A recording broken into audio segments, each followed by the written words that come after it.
Now let's have a look at this diagram we have here of what remains of a birthday cake, or the remainder of a circle, yeah, of a full disc circle thing. So what we have here in yellow is the shaded area that we are required to find the area. That's our outcome, that's our objective. Now the yellow area can be found, except someone took out this white area here, so a bit of this cake has disappeared. So how do we work out what's left in terms of area? Well, doesn't it make sense that all we need to do is know how to work out the full area of a circle, pi r squared, and then multiply that by the fraction of what's left. So let's take a closer look now at how we can do this. So first of all, let's write down the area of a full circle. Now, many of you already know that. Many of you already know that. You see that and you go, yep, area of a circle, pi r squared, where r is the radius, and here our radius happens to be 9 centimeters. Now, let's have a closer look at this. Now, if the full circle is pi r squared, what's this part of the circle? Now, mind you, the good news is we have been given what that angle is, and it's 270 degrees. Now, that's 270 degrees. How can we work this out? Well, it's 270 degrees of what? What was the total? The total was 360. So in other words, the area of this yellow piece of cake here, or yellow disc, is 270 degrees of the original 360.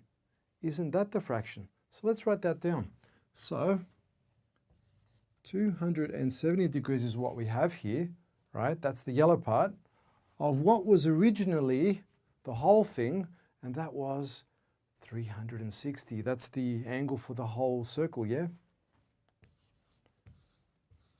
There's our fraction, 270 over 360. Then all we need to do is multiply by the area of a full circle, which is pi r squared. Let's write that down. Okay, there's our formula. That is the area of a full circle. Now, let's simplify the 270 degrees over the 360 degrees.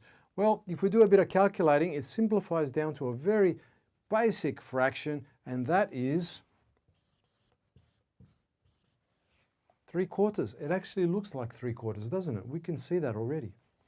Times pi r squared. Let's put the numbers in there. Now, we know what r is. It's given here as 9 centimeters, yeah?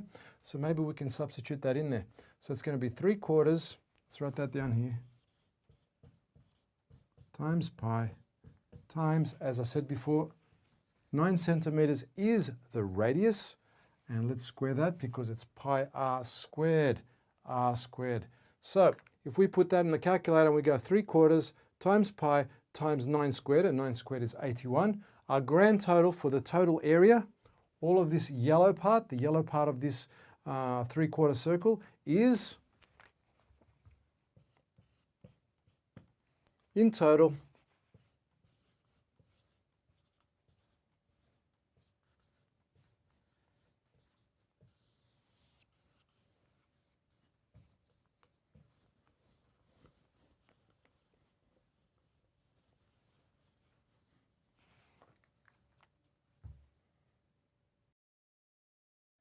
Take a minute to check out our website at http://www.vividmaths.com. You'll find additional resources, cheat sheets, transcripts, and other maths videos that are not available on YouTube.